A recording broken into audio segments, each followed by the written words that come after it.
આજ રોજ ગુજરાત રાજ્યમાં તમામ બાર એસોસિએશન દ્વારા એડવોકેટ પ્રોટેક્શન બિલ પાસ કરવા માટે તમામ સ્થળોએ આવેદનપત્ર આપવાનો કાર્યક્રમ અમારા બાર કાઉન્સિલ ઓફ ગુજરાત અને તમામ બારના સભ્યો દ્વારા નક્કી કરવામાં આવ્યો છે।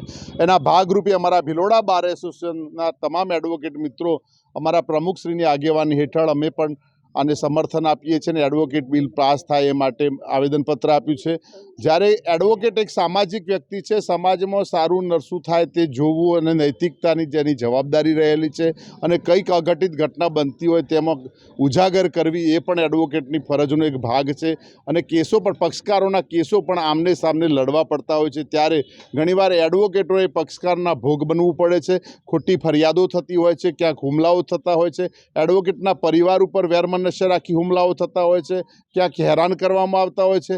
એ માટે એડવોકેટ બિલ પાસ થાય અને એડવોકેટશ્રીને રક્ષણ મળી રહે એ માટે એડવોકેટ પ્રોટેક્શન બિલ ગુજરાત રાજ્યના વિધાનસભામાં પાસ થાય તે માટે ગુજરાતના મુખ્યમંત્રીશ્રી અને આપણા ગુજરાતના મહામહિમ રાજ્યપાલશ્રીને મામલતદારશ્રીના માધ્યમથી આવેદનપત્ર પહોંચાડવા માટેનો અમે કાર્યક્રમ હોય અમે આવેદનપત્ર આપ્યું છે। તમામ એડવોકેટ અમારા ભિલોડા બાર એસોસિએશનના મિત્રો સૌ અત્રે બહેનો સાથે સૌ ઉપસ્થિત છે અને આ સમગ્ર ગુજરાતમાં આજે આ એડવોકેટ બિલ માટેના આવેદનપત્રો આપી રહ્યા છે। આભાર।